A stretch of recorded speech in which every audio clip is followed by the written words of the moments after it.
Hello and welcome to All Things Foster, a place for coffee, connection, and community. Thank you to Hannah and Loretta for being on the show with us today. This is part 5 in our series on trauma, and today's episode is called Healing Forward, the Reversibility of Trauma and the Power of Hope. We've been talking about this for weeks, and so I'm super excited about this episode. But first, I want to thank our episode sponsor, Bracken Hochstein, who is an consultant manager at XL Construction Group. Bracken brings a wealth of experience in construction and community customer service to every project he takes on. Based in West Texas, he helps homeowners and businesses navigate roofing needs with clarity and confidence. Known for his reliability and honest communication, Bracken has become a go-to expert, especially with recent storms impacting our region. If you're needing a trusted partner to assess storm damage or make repairs, reach out to Bracken at 806-341-6205 or email brhochstein, that's HOCHSTEIN, at xlcg.com or visit xlcg.com. So, Hannah, one more time for us. Give us a rundown of your background and your history and why we should listen to you. Yeah, so I'm sure this one will probably be the shortest because it's the 5th episode. But I have a bachelor's and master's in psychology, currently working on my PhD in psychology, public policy, and law. My specialties are essentially trauma and suicide. And so that's what I've researched, even in my dissertation, because despite it not being clinically focused. My dissertation is on actually barriers to reporting sexual assault, so still very trauma focused. I work as a sexual assault survivor advocate. I say work, I volunteer actually, generally on the weekends. Less time now because of school, but I still do that. I've been doing that for 5 years, and then just recently got a position where I work with individuals, specifically youth, who generally have trauma histories and are needing a different type of placement for them. So that's kind of my background. Been in this world for a really, really long time at this point. Yeah. And Loretta comes to us. Kind of give us a little bit of your background in this whole space. Well, we have been had been foster parents for about 6 years. We've adopted 6 kids. So in that 6 years, we've learned lots of things about trauma, details, just how to handle situations, people to go to, the what not to do, what to do. Yeah. So, and in your experience, do you think that, because one of the things we're doing on this podcast, on this series, is we're busting myths. And so kind of the myth this week is that you can't get over trauma. You have it, you're stuck with it, and you can't move past it. So what do you think about that myth? You think that's real, or is that trash? I think that is definitely a myth. And I can say that from personal experience as well as fostering. Yeah. So, we've seen it. Yeah. Yeah. Firsthand. Yeah. The trauma can be overcome. You can reverse the effects. You can't make the thing, whatever the thing is, like it never happened, but you can learn to move past it. You can learn to deal with it. You can overcome it. Absolutely. And hope. There is hope. And we've been saying it for the last 4 weeks. There is hope. And so let's define the reversibility of trauma. What does that mean, Hannah? It's really the idea that the effects of trauma are not permanent. Right. And so, just like Loretta said, you can essentially heal parts of yourself. And I like to say you move on with your trauma instead of your trauma moving on with you. Right? Instead of letting it dictate your life, you dictate how it impacts you. In fact, last episode, I told Matt that, what happens to somebody is not necessarily their fault, but who you become, what you do as an adult is your responsibility. So it's my responsibility to heal from trauma if needed, or to help others, right? Because I have that capability, I have that knowledge. So to show up for sexual assault survivors and help them walk through that, me just showing up provides them a level of hope, and can help them to kind of move on with what's happened to them instead of letting it dictate how their life goes. So important. We are more than the things that have happened to us. So let's talk about hope. How do you define hope? I think about it as the gas in a car, but the car is resilience and healing. So without hope, you're not going to be resilient. You're not going to be able to heal. And so it is it's essentially the fuel for both of those. And we've talked about it a little bit. Resilience tends to be more trait based. So if you're resilient as a kid, you tend to be pretty resilient into adult years, and the opposite is true. I would argue to a degree, though, resilience can be taught, especially modeled, especially when you have kids coming into the home. Yes.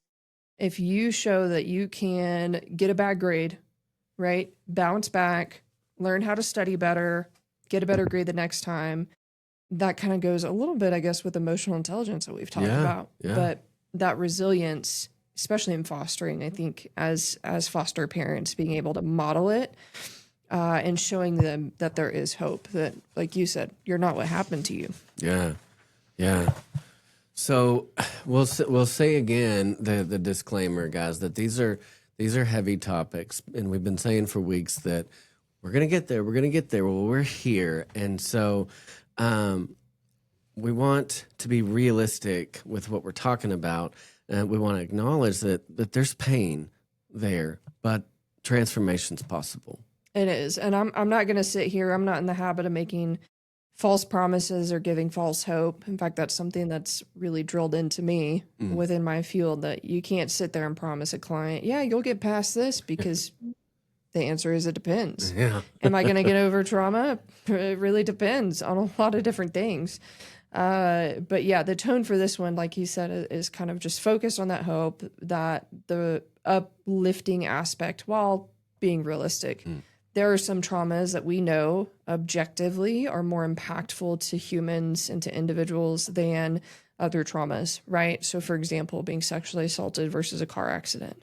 Both can be traumatic, both can have injuries, but one tends to have a greater impact on the person physically, emotionally, psychologically, socially, even than the other. Yeah. So let's reframe. Let's. What do you think? Reversibility. It's not forgetting about the trauma, Yeah. because that's not helpful. If that happens, I would argue that's a problem. Yeah. If you just forget what happened, one of two things happen. So it's either you've suppressed it, so that's you actively pushing it down into a box, closing the lid, and throwing it in some dark closet, locking the door, walking away.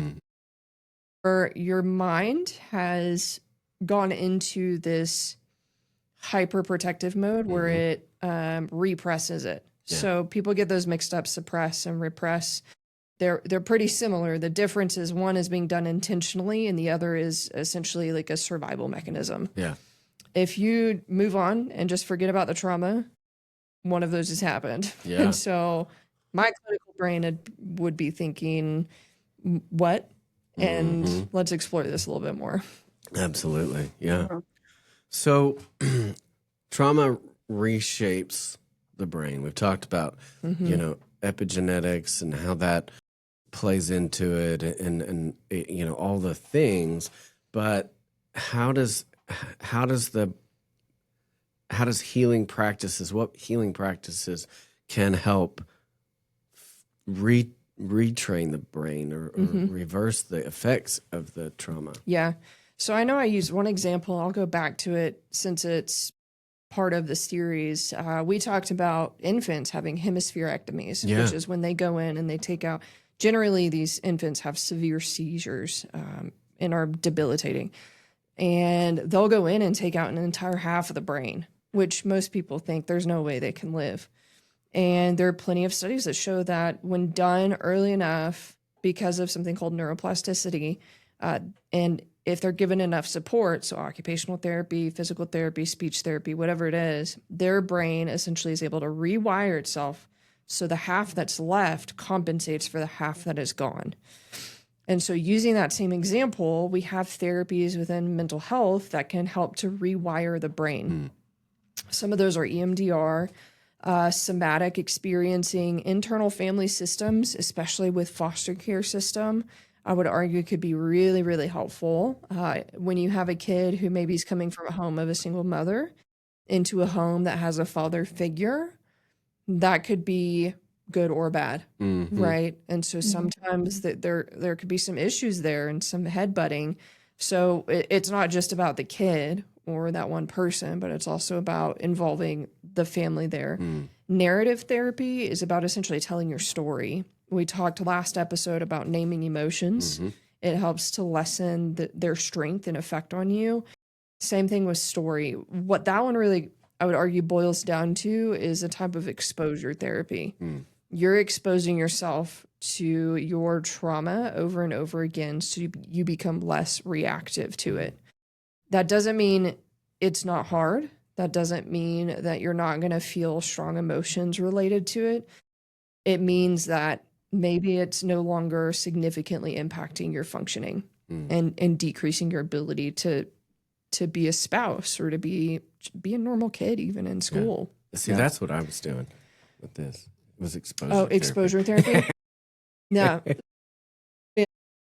Loretta, I know, you just joined in, but I have an irrational fear of spiders, and everybody knows it. And Matt 3D printed a spider and put it on my chair for today. And I if love that. it had been more realistic, there's a solid chance I would have just walked out. Because this thing is, I mean, it's like a $50 in the middle. It's pretty significant. But yes, type of he really does want his PhD. Exposure therapy on me. Yeah. Okay. So narrative therapy. And then you've got trauma informed cognitive behavioral therapy.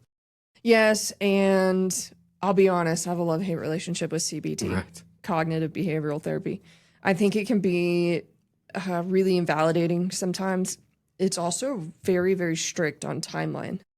Generally speaking, those who religiously practice CBT by the book are only seeing clients for a short period of time. Oh wow. Yeah, like a few weeks maybe.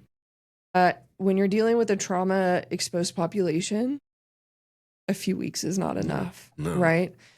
The part of CBT that can be helpful is maybe the reframing and refocusing, right? Instead of I'm dirty because this happened to me, it's what happened to me was wrong, but that doesn't make me dirty. So it's changing shame to maybe feeling some guilt, which isn't always negative.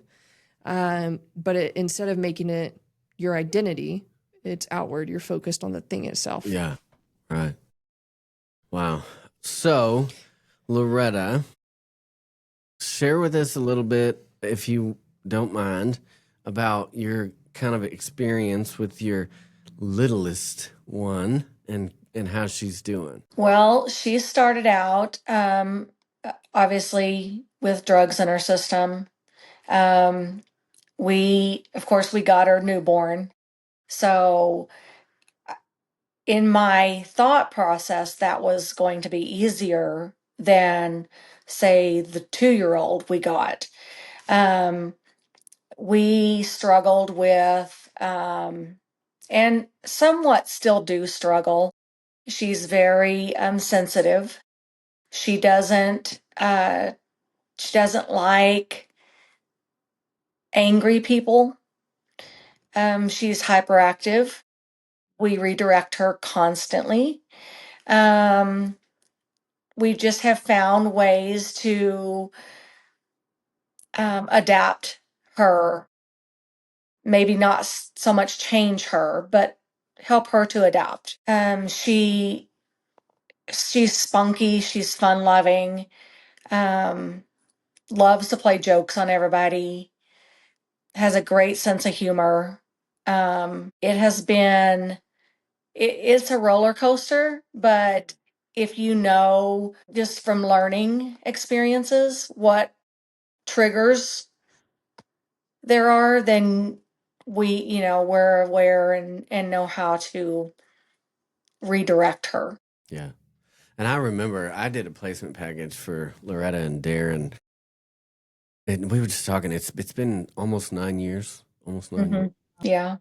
Um, and I remember bringing a placement package over to these guys and holding it was Absidy at the time, and she was like one of the tiniest little babies I've ever seen. She was tiny. I mean we she was in preemie clothes that looked like they were three sizes too Hmm. big. Um, Yeah. and I just remember holding her, and it was late. I mean, it was what 9:30, 10 o'clock, something like Yeah, that. it was. Yeah. And we stood there and we talked and for quite a while.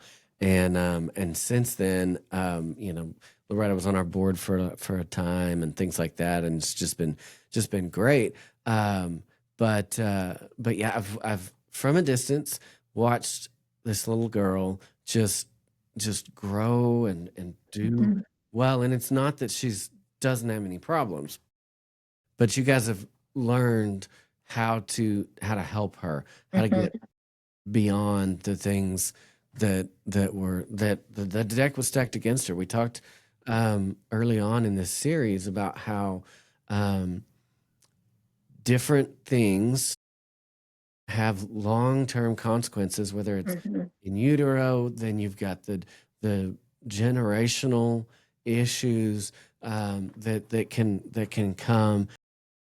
I don't know, and Loretta doesn't know, and Hannah doesn't know how she'll be when she's 25. But but but I have seen her grow and do really well. Absolutely. She's changed. She changes every day and makes huge progress in school and her relationships and understanding, and it's really an amazing thing to watch Yeah, yeah, and it's unfold. an amazing story of hope from Yes. from a little one that just had a really hard start.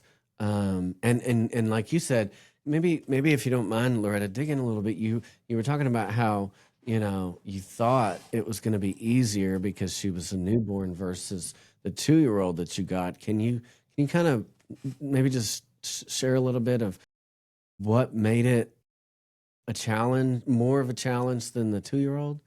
I think to in the instance that you're getting a newborn, everybody has these, I guess, ideas of how a newborn baby is, Right, right. sweet and cuddly and um, generally easy to take care of. I mean, I know not all newborns are that way, but she had a very large.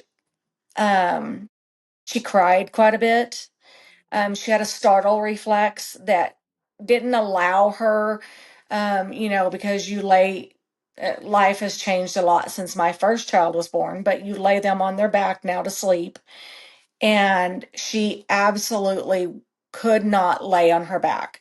She had such a large startle reflex. She would jump, even as a newborn infant, and just start crying like tears, big tears, because she just couldn't calm down enough to get comfortable, I think. Hmm. Um, and so I slept with her on my stomach, on her stomach, where she could lay and feel comfortable um, up against me.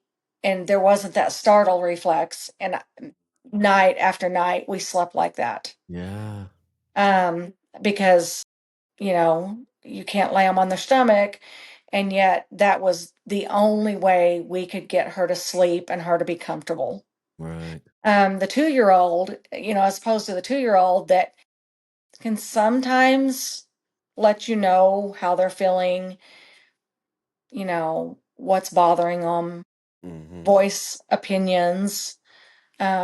be redirected. A newborn, you don't know Yeah. what's coming. And of course, you don't know these babies in the womb, you don't know how negatively they were affected. Yeah. Yeah, Um, there is that myth, and we talked about it in one of our episodes that the baby's born and they're a blank slate, and they are just not. no, they're Mm. not. No, Absolutely not. there's so much that goes on in utero that and we barely even understand it Yeah. right now. Yeah. Right. And I mean, and so ethically, we can't, have a pregnant mom and traumatize her and see yeah, what happens Right. to the what kid. happens to Yes. this kid in 20 years? Yeah. Yeah, let's not We can't do that. So it's really Um, just kind of predicting what might happen. Yeah. So yeah, it they don't come with no problems. I had I was at a men's breakfast one time, and I got really pretty upset because we were going around the room and talking about who needed prayer and so on and so forth. And this one guy was like, "Hey, so and so got this 3-month-old baby, and we need to pray for them because they're really struggling. She's up all night, da, da, da, da, and this other guy pops off and he's like, so yeah, she's like every other 3-year-old, and I about lost it.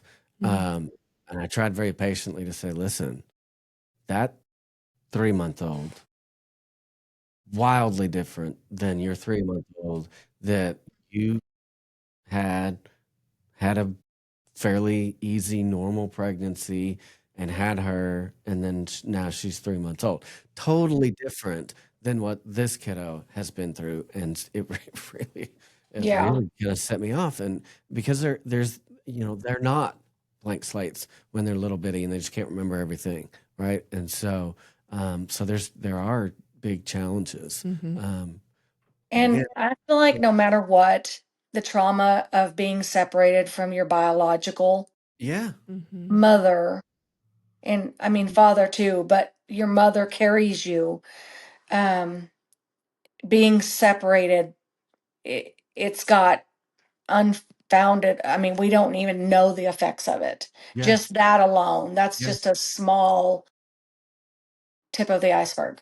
Yeah, I mean, you think about, they say babies like to hear music in the womb, right? But guess whose voice they hear 24 hours a day, 7 days a week for 9 months? They hear mom's voice. And now all of a sudden mom's not there, Yeah. Yeah. right? Yeah. And so it is. It's that in and of itself is traumatic, and not to say that we should never do that because we obviously have to, but that little one that's in your home, very different experiences than the little one that you had yourself. And so, said all that to say though that there is hope. And Yes. so, Hannah, let's talk the role of self-awareness and hope. Well, again, without, and I say again because if you haven't, you should watch the last episode. But in that one, we talked about emotional intelligence quite a bit, and it really boiled down to the fact that one, you can't pour from an empty cup, and emotional intelligence, without it, at least in my experience and what I see, people have a harder time asking for help. Yeah. Because they're not tuned into themselves. They don't have that self-awareness, self-reflection, or even that ability to empathize, so to ask for help for other people when needed. And so if you're in that situation and you don't have the emotional intelligence needed, feeling hope, I would argue, would be a lot harder. Because hope is, again, it's that fuel for resiliency and for healing. Without the self-awareness to know that you even need to heal, do you really feel the need for hope? Yeah. Sometimes. Yeah. And so, there could be a lot of arguments around that. And hope, I do want to say, is just a widely researched topic in every area. I mean, from what I've seen, everything from physical health studies to how hope impacts cancer patients, to, especially in my field, the mental health area of how hope helps with various diagnoses, or in like what we were talking about in trauma exposed populations. So define for us psychological hope. What is that?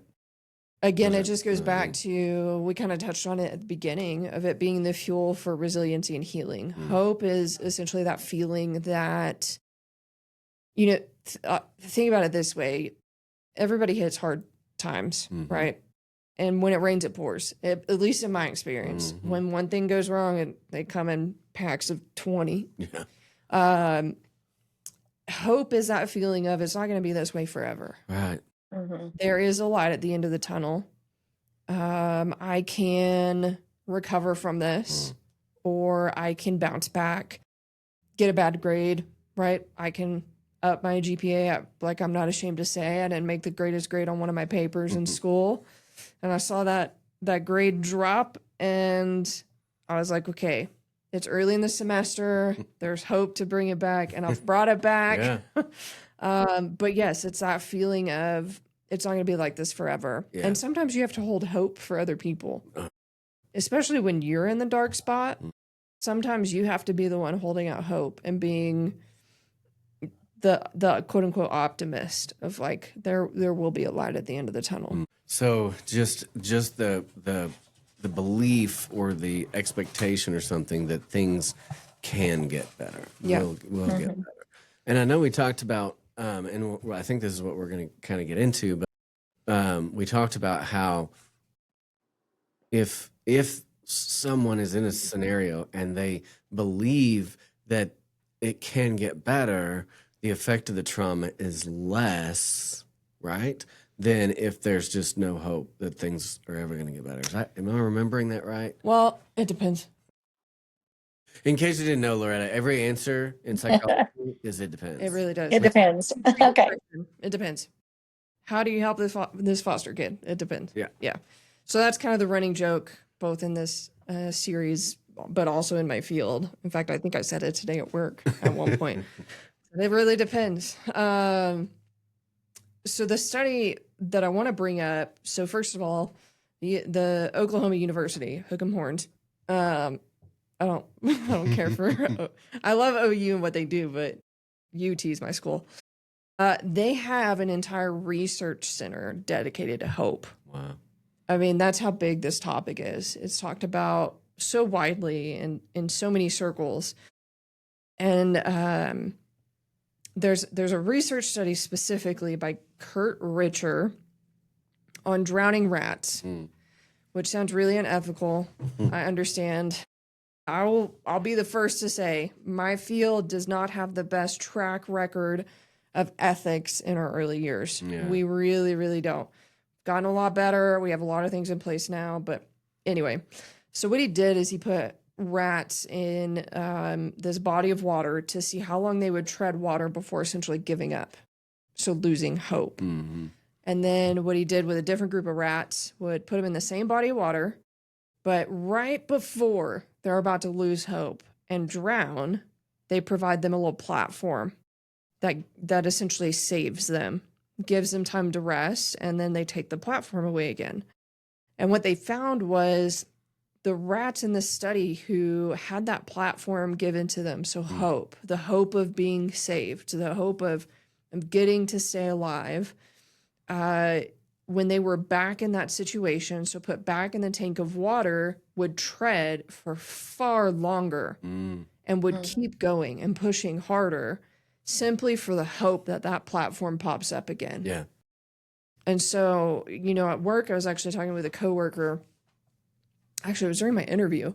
I mentioned the same study to them, and I talked about how in a lot of places in foster care, in placement situations like where I work, mental health areas, those caseworkers a lot of times end up being the platform, or the foster care parents end up being the platform that come along and help to save them from feeling like they're drowning and to give them that hope. And even if that little rat jumps off the platform, not to say kids are rats. Let's go with kids. Let's say the kid, hypothetically kind of jumps off that platform, right? They're not coming to you for whatever. You're still there. You're being consistent. They know the platform's there. There's still that hope that they can go back to, right? And so I love that love that study just because it really speaks on the impact of hope. Yeah. And then within foster care settings, like you get the opportunity to give kids that.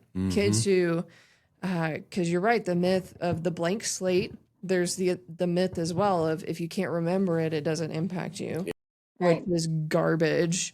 That's not true at all. I can show you paper after paper that again, I don't use the word prove in this field, but strongly suggests that that's not true. Yeah.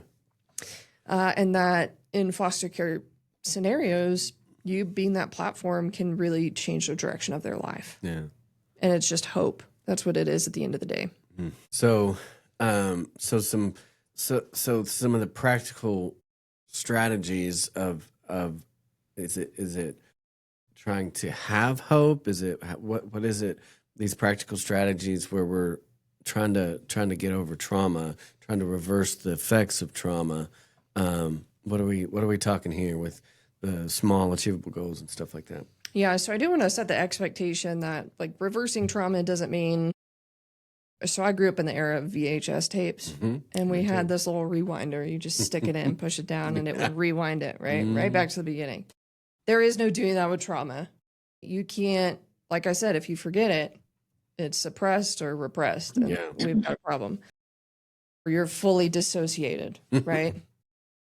So there is no rewinding the tape to before things happened. It's moving on with it and you being in charge and in control instead of it controlling you. And so some of these practical strategies are aimed at helping you to find hope in little ways. Yeah. You know, between the break, or maybe it was last episode, or in the break, I can't remember. You were talking about a journal that you have, right? And it starts with gratitude every day for him. These small achievable goals help to build resilience, help to show people I am capable, right? That could be as simple as going to therapy once a month, right? Maybe therapy is terrifying to you. Small achievable goal, go once a month, or once every other month if needed. That's small, it's achievable. You don't want to bite off more than you can chew, because then you're going to feel like it's hopeless, like you're incapable and that nothing's going to change. Keeping things realistic, and I say this all the time, manage your expectations about everything. Manage your expectations, because if you think you're going to get this kid in and just turn their life around 100%, in 3 days. In 3 days, it's like the people who go to the gym and they walk out and they're like, "Oh, I've got to be buff now." Yeah. No, it takes genetics, it takes eating right, it takes consistency, all those things. And so small achievable goals. Finding connection and community is the next one, right? Isolation, research has actually found, especially in elderly populations, because they tend to have less of a community, those who are isolated die sooner. Wow. Because they don't have that source of connection. And so finding connection and community, and I would argue that these really need to be people who you can have honest conversations with, that you can ask for help from, that you can say, I'm really struggling, or I just need a break. You mentioned using respite when needed. So being realistic about where you're at, your limitations, and then asking for help when needed. You're only going to be able to find help if you have connection and community with other people. Yeah, again, that's the whole title of the podcast. All things foster a place for coffee, connection, and community. And we didn't plan that out. That wasn't, I didn't tell her to put that in there. But we do. We and I said it 1,000 times on this podcast. We do better in community. We do. Yeah. The next one is tapping into spiritual or creative practices. So a lot of individuals who are religious or spiritual, which for the record, those are two different things. Feel free to Google it if you want, but they are a little bit different. But research has found those individuals tend to experience a little bit more hope, tend to have some more positive outcomes, especially in like religious communities, right? We live in the Bible Belt. Yep. I think there's more churches than there are coffee shops at this point, which still says a lot because there's a lot of coffee shops. Yeah. In fact, I think one church is like bigger than the Civic Center or close to something, I don't know, is huge. They have concerts there, whatever. So tapping into those areas of yourself, religious individuals naturally tend to have this hope of things will turn around for good, right? It sucks right now. I'm in it right now. I'm in it. I hear it a lot. Like, this is just a difficult season, but this isn't going to be the end. Yeah. And I say that as someone who studied theology for a while. So, and then went into mental health. I still see that a lot. People who have strong faith or spiritual practices or are creative, they're artistic, musical, whatever the case may be. That gives them some level of purpose to their life, which speaks to hope. Sure. I want to back up for 1 second and get Loretta.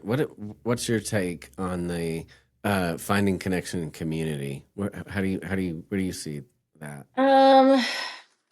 I think there's nothing, well, not nothing, but it's one of the most important things. Yeah. Just having that connection with someone, anyone, several people that you can just say, hey, I'm struggling. This is what I'm struggling with. And I think that, like she said, the less that you have, I mean, it's hard. It's hard being a foster parent. It's hard being a parent. And I think it just gets harder. And having someone that you have something in common with, or just being able to take a break and saying, I need a break. I mean, that's huge. And someone that understands that's not like, well, why would you need a break? Um, because there's a lot of people that don't understand that concept of taking, I need an hour to myself, or, I need a friend to go have coffee with. I need you to keep the baby for 2 hours and let me clean house, or just anything, that you need, that you have someone there that you can say, I'm struggling. Yeah. 100%. 100%. And that gives you hope. That gives you that raft Yes. to breathe for a minute. The platform to come out of the water and then get back to it. Yeah. So you said reframing and building new meaning. What do you mean by that? Well, this goes, to my absolute favorite type of therapy, CBT. For those who didn't watch last episode, CBT is not my favorite for trauma exposed populations. It has its place. I think every type of therapy has its place. And it's kind of like trying on a pair of jeans. You got to see what fits best for you. Yeah. But so reframing is kind of like looking at a situation, instead of seeing all the negative, try to find some positives. And instead of saying, I'm never going to be able to do this, you might reframe it as, this is going to be difficult. And there's going to be a lot of challenges, but I'm capable. Maybe I've got community I can lean on. I've got tools in place. I know who to ask for help from. So that would be reframing. Building new meaning would really have to do with new meaning within your life. Yeah. Right. So after something traumatic, it can really alter not only your relationship with the world, but the relationship with yourself. Yeah. Especially some traumas, it really impacts both. So it could be one, could be the other, could be both. And you have to find new meaning after that. Right. So like I said, I work with a lot of sexual assault survivors. They can't just go back to before that happened. Yeah. Right. And that's one of the objectively most impactful type of traumas. Right. Just based off of research on how it impacts somebody and how pervasive it is across their lifespan as well. Building new meaning would look like, in fact, I use the word survivor, right? I'll say sexual assault survivor instead of sexual assault victim. Yeah.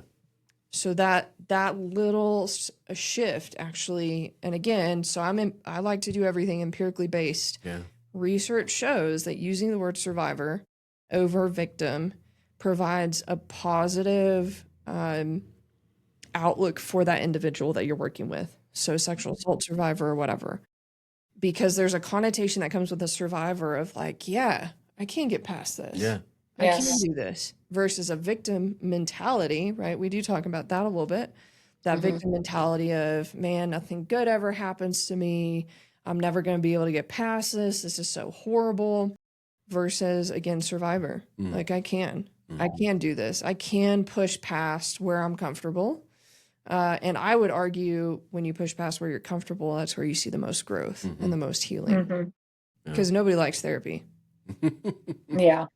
I'm a mental health professional. Yeah, right. And no one ever in my entire short career has said, man, I'm really looking forward to therapy this week. I'm going to bawl my eyes out and we're going to talk about the worst days of my life. Right. But it's really important because it can help you to find new meaning. Yeah. So let's talk about emotional intelligence and healing. We talked about that emotional intelligence is not like regular intelligence, that you have kind of some pre-established abilities there. Emotional intelligence you can grow and increase and stuff. So talk to us about that. Yeah, so I'll use a little bit of my like childhood growing up. I grew up in a military family and very emotionally stunted. And we weren't modeled or taught emotion regulation, emotion intelligence, so self-awareness, self-regulation, empathy for others. And that's something that as an adult and even an older teen, because thankfully I had some good people around me when I was in high school, started to teach me and more importantly, model for me of what that looks like. Let me take a step back and actually breathe a little bit, right? Because I'm getting real angry. I'm getting worked up. That's that self-regulation. Within the context of hope and healing, it's using that emotional intelligence to know that it is okay to feel both broken while being ready to heal. In fact, I'd argue those go hand in hand more times than not. Yeah, Right. sure. That's why people go to therapy. They feel broken and they're ready to heal. Hopefully. Right. Hopefully. Unless you're forced. Sometimes it's court mandated. Yeah. That does happen. That does happen. And hopefully that changes when they're in therapy, but sometimes it's mandated. People see those as opposites. Of like, I'm broken, but I'm ready to heal. But they're not. They're really two sides of the same coin. It's just really a mentality. Like saying I'm broken feels pretty hopeless. Yeah. But saying I'm ready to heal acknowledges your brokenness while wanting to move forward and be resilient. Right. Yeah. So it really helps to normalize setbacks. Everybody has setbacks. Yeah. In fact, the next 2 points go hand in hand. Healing's not linear. Yeah, no. It's not. God, I wish it was, right? In fact, if any psychologist out there comes out with a way to make healing linear, it'll probably be the first Nobel Prize we ever get in psychology. Right. First and only. Yeah. Or if they find a way to fix everybody, Yeah. that would be Nobel Prize worthy. It's not linear. It's not a flat walk across the panhandle of Texas, which is pretty flat. Eventually, you're going to hit Pollard Canyon, and you're going to drop a couple thousand feet. Yeah. And then you're going to have to climb back up that wall at some point. And so it really is an up and down. And when you have kids like in foster care who have a history of trauma, think about an obstacle course. Kids who come from healthy families don't have much in the obstacle course, and it's easy to get through. Yeah. You've got kids coming into foster care who have this horrible background and traumatic history. And then think about like American Ninja Warrior. That's their obstacle course. Yeah. Yeah. Like the kids from the good family, they're just going through the swing set in the backyard. Yeah. Mom and dad are watching. Other kids are going through hell and back just to try and make it through. Yep. So really realizing that healing isn't linear. When your kid does something and regulates themselves one day, and then maybe the next day it seems like they're 2 steps back, that's still progress. Yeah. They're still making progress. So it's not about It's not about a finish line, because as humans, I think we're always meant to be growing and working on ourselves. Yeah, it's the same thing in business. They say if you're not growing, you're dying. Yeah. And so, but it is. I mean, there you have great, wonderful, amazing days, and then you have crap days, and so continuing to move forward when you're having the crap day is the thing. And you can't, and if you don't have the emotional intelligence to be able to see where you're at, you're not going to be able to see any progress. Yeah. You know. You're going to be stuck on a tilt-a-whirl Yeah.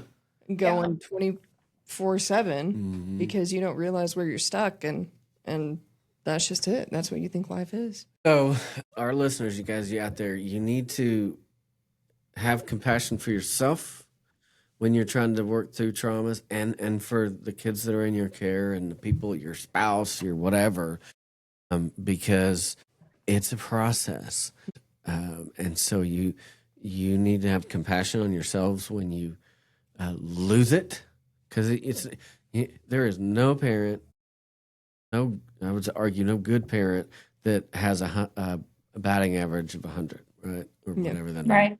Thousand. I don't know. I'm not a baseball person. I think it's I'll watch it, but I don't know anything. yeah, I mean, you're never going to be perfect. As a matter of fact, there's the book that we give out to to foster families in our placement packages. I think she talks about being present, like 30. If you're present 30% of the time, like you're ahead of the game. You're not going to be perfect every day. You're going to make mistakes. Your kid's going to do something that's going to trigger you, or your one kid's going to do something else to trigger the other one, or whatever. And having that compassion for yourself and for the kids that are with you, that, hey, we're moving, sometimes one step forward, two steps back, but then we keep going, right? Got to have that compassion.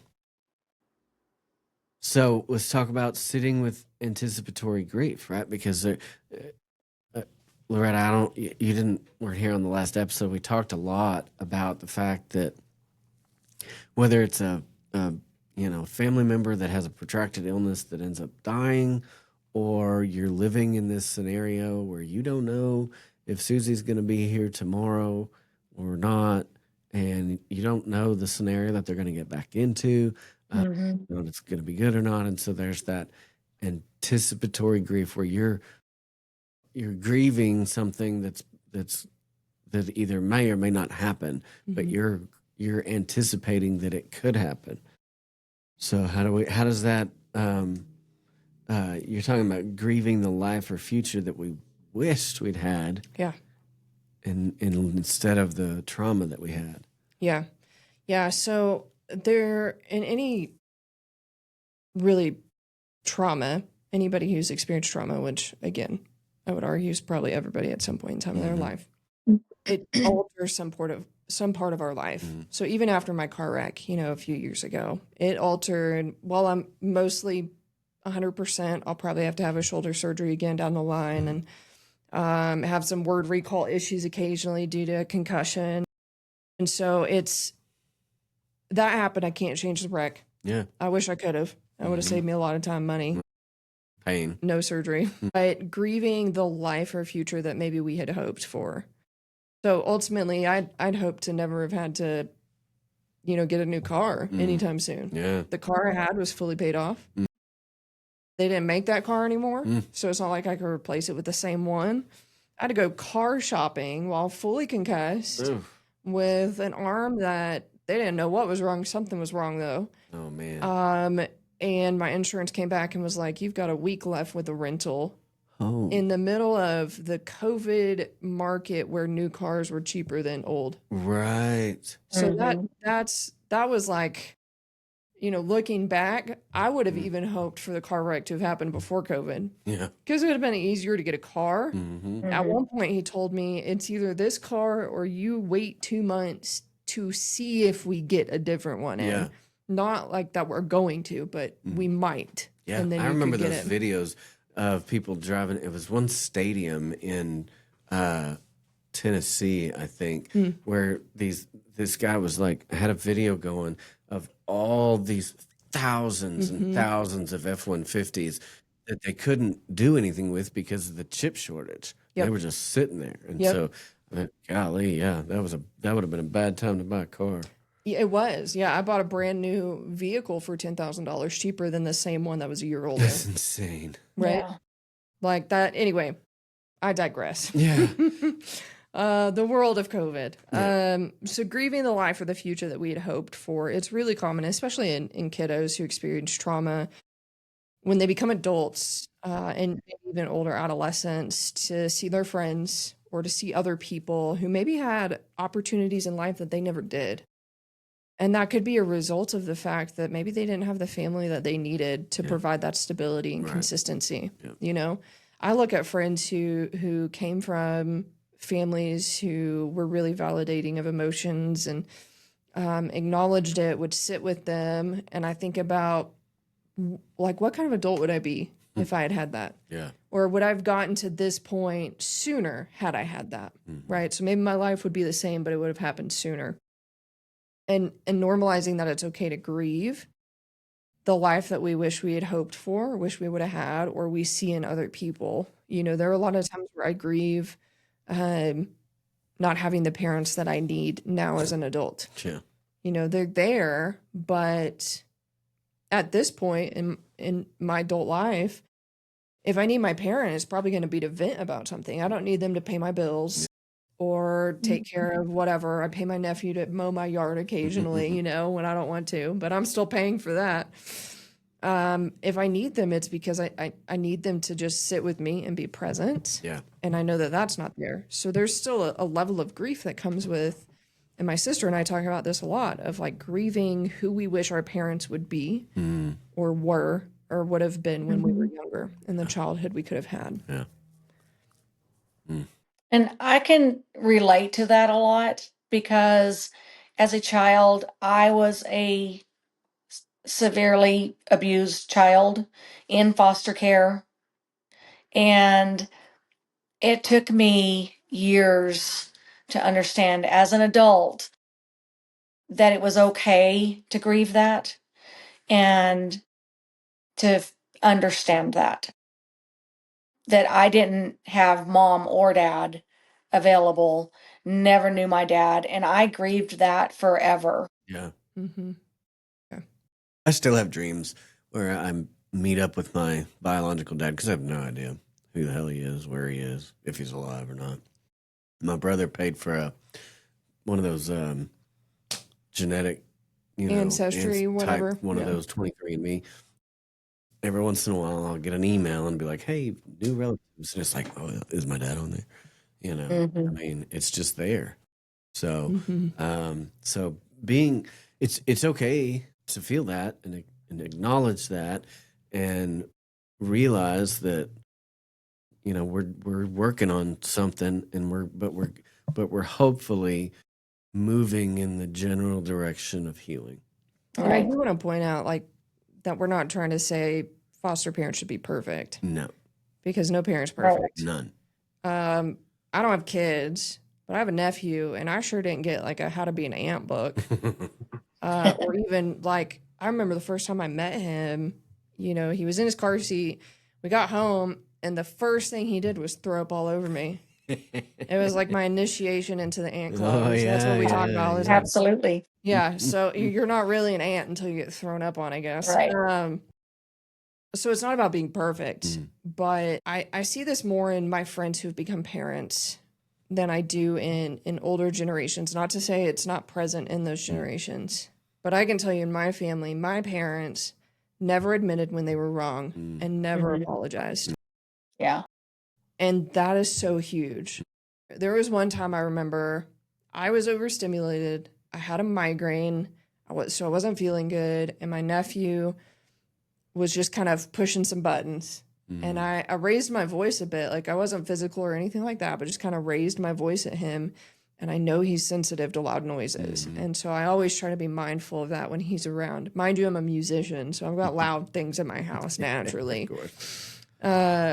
And I could see him start to shut down and kind of go back into his shell because the loud noises, it really impacted him of me just raising my voice. Yeah. And took a breather. I think both of us needed it. And I came back and I apologized to him. I was like, buddy, I'm sorry. And I even told him, I'm like, I'm not feeling good. This has been a bit much for me. It just got me to my tipping point. It's not okay that I yelled at you in this situation. If he's about to cross the street and a car's coming, I'm going to yell. Yeah. That's different. But in this situation, just apologizing to him. Yeah. And that relationship I've built with him has a level of safety that other people in our family with him may not necessarily get. But yeah, I think being able to admit when you're wrong or you mess up as a parent and then apologize for that can be hugely healing. Absolutely. Absolutely. So, so do you have some research or some success stories to show change being measurable? Do you have anything like that we can go through or no? I mean, there's a lot out there. I didn't come with story after story. When we go back to Hope, we know that platform, providing them that platform can help them to, and we use the word reversibility of trauma. Again, we're not saying that trauma is going to go away and you're going to forget what happened. But that you're going to be able to move on with it and dictate how things happen. I have a lot of just anecdotal stories that I could share where I've seen over and over again sexual assault survivors who, and I'm the advocate, so I'll get called out, and I generally just see them once. And there are some that I've followed up with a forensic nurse or a different advocate. I've followed up in some way to see kind of what's happened. And it's normally a case that sticks with me. Generally, I can compartmentalize, but not always. And some of these cases really surprise me. Yeah. Or even when I show up, knowing what's happened to this kid and how grateful they are just to be playing with some toys and to be getting some attention and to get that contact with someone who is a safe individual. And so again, it's really just anecdotal. Honestly, if anybody goes to Google Scholar and types this in, they'd be able to find something. Okay. So, but it's very real. Yeah. Those measurable changes. In fact, I would argue that a lot of foster parents probably see it. Yeah, for sure. I mean, Loretta's story is a great one. It's a real world scenario where I know Loretta and Darren, and they're not perfect, but they are loving parents, and they have really brought about healing in or helped facilitate healing from the trauma that's in their lives. Yeah. Well, okay, so let's talk about these metaphors. The kintsugi, is that how you say that? That's how I'd say it. Okay. But you know how we are in the South. We just pronounce it the way it's spelled. Yeah. So talk about that. What is that? Yeah, so that's an Eastern art of repairing like a broken bowl, vase, whatever. So you put it back together, but the broken bits you essentially fill with gold. And it actually makes a piece that's more beautiful than before. Yeah. In fact, you can Google it. It's KINTSUGI. But it's this concept of if you offer hope, love, support to an individual who's been broken, a lot of times the person that they become, not all the time, everybody's different, right? It depends. Sometimes you can see a level of beauty that comes from that that wouldn't otherwise happen. Yeah. I'm not saying you should go around breaking people.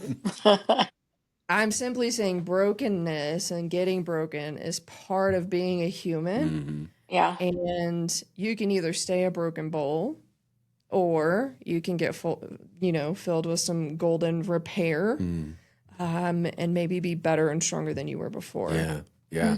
I mean, my own life is a kind of a picture of the fact that you know, stuff can happen, and then that leads us to be, you know, in a scenario where we've done 67 placement packages this year, and we started this podcast, and so many great things have come out of this organization, out of brokenness, right? Yeah.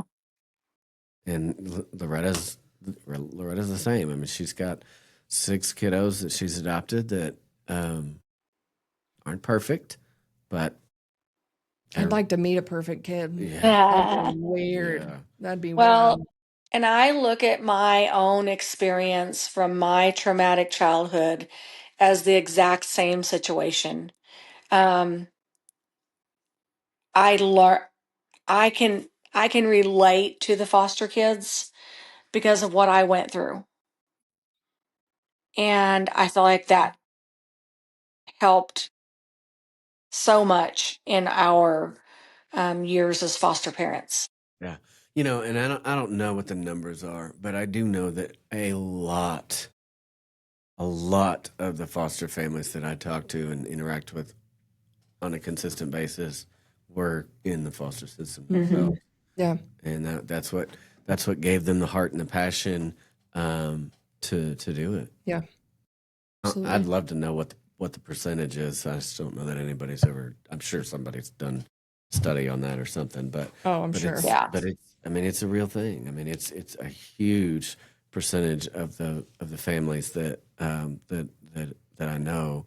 Um, one of them both of them, whatever, was in the foster system. One of my board members was in the foster system, Mhm.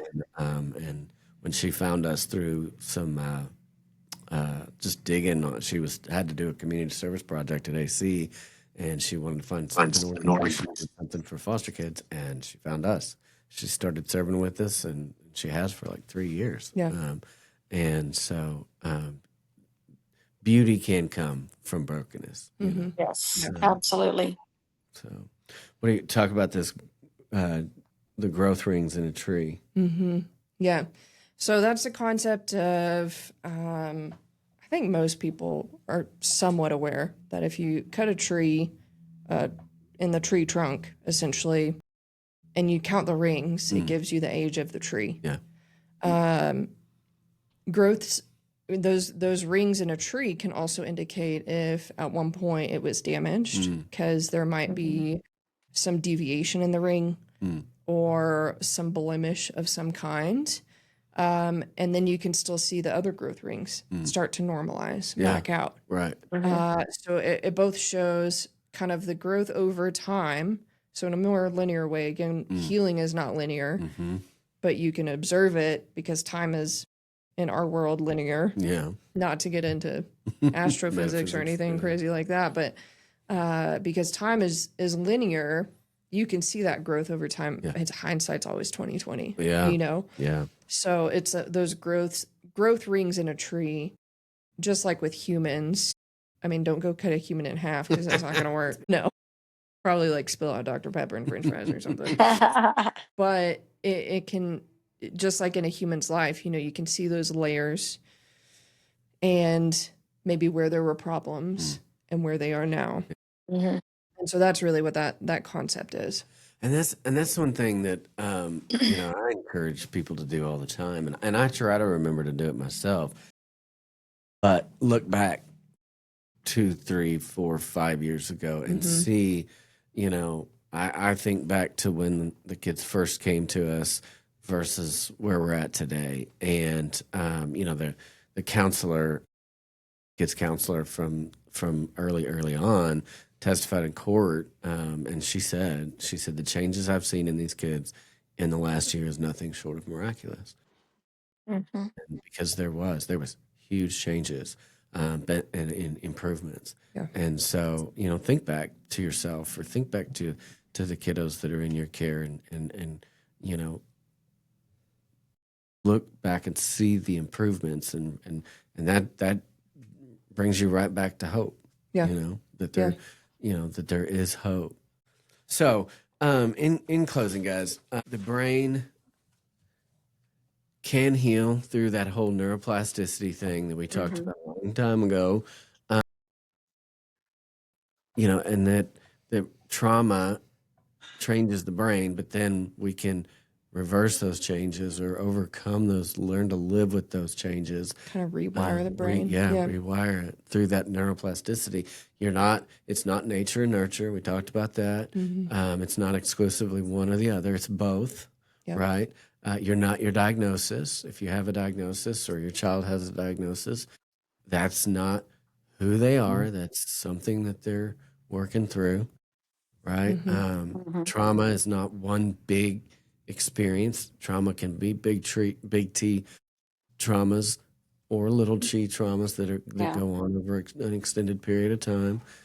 We as foster and adoptive families and kids and things can have vicarious trauma where we are impacted by the trauma that happened to others, all leading up to the fact that there is hope.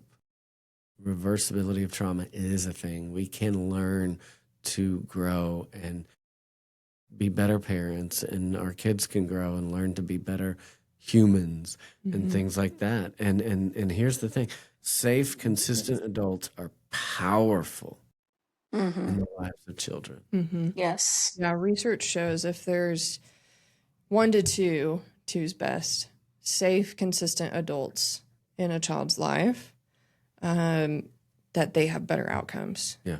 Whether they've been trauma exposed or not. I mean, even kids who maybe come from a fairly solid home, maybe mom and dad just work a lot. Maybe they have a teacher that's their person. Yeah. I mean, I grew up with really some phenomenal teachers. One of them's still on my Facebook. She's from 4th grade, you know? And it's all about, that goes back to their level of belonging as well. If they feel like they have those adults, those consistent people, they're also going to feel like they belong somewhere and with someone, which reduces isolation, and it really helps overall with their mental and subjective well-being. Yeah. So it doesn't have to be a foster and adoptive parent.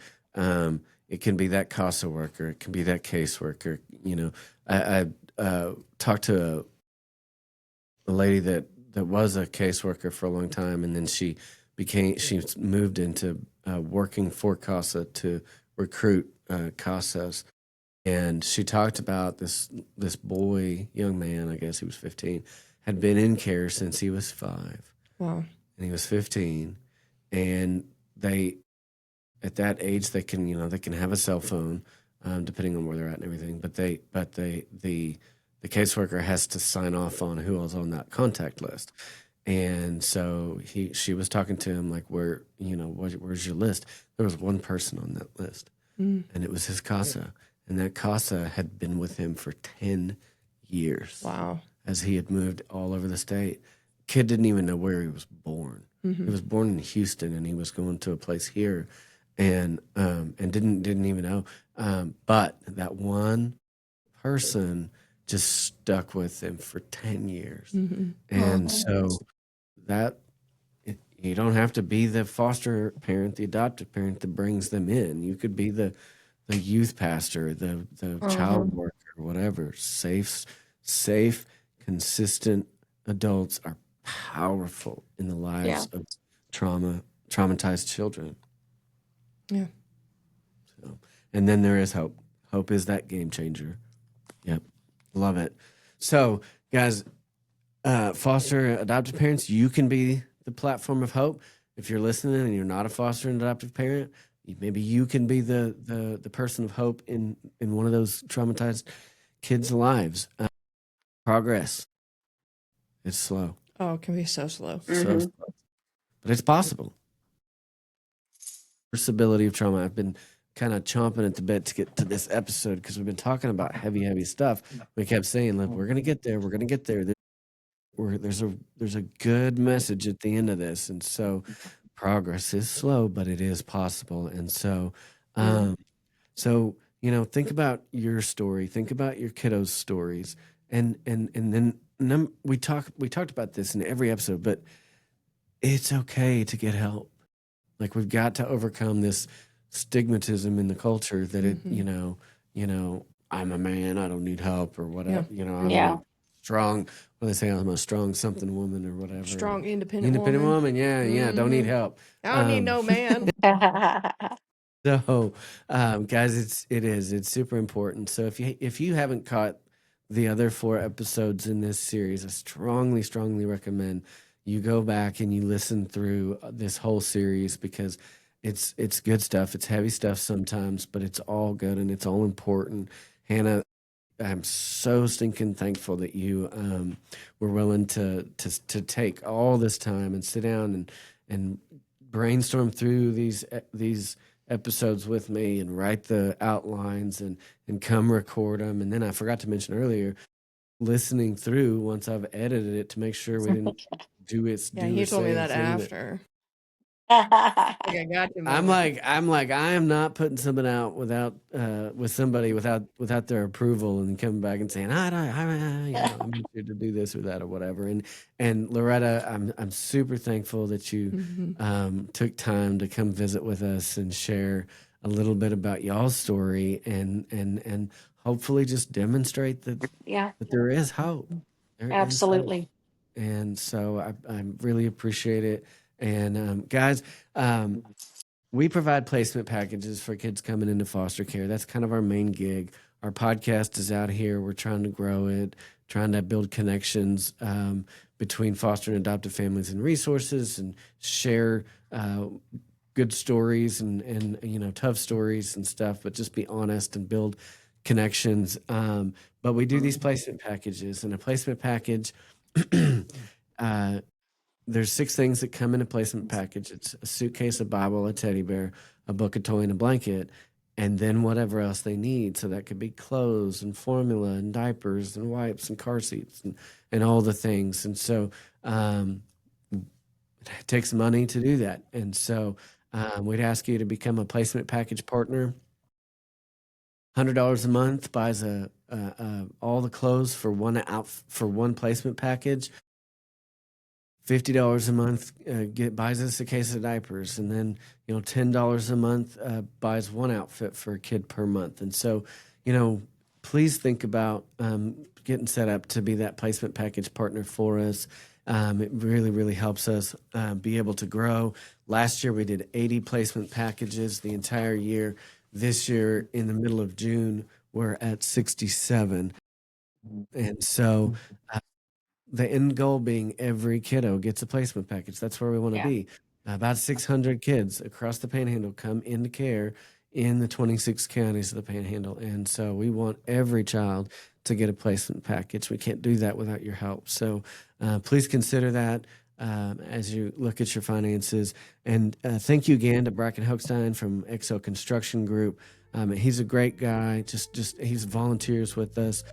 Just a super great guy. So if you don't know him, get to know him. His number is 806-341-6205 or BR Hochstein. That's BRHOCHSTEIN at xlcg.com, or check him out at xlcg.com.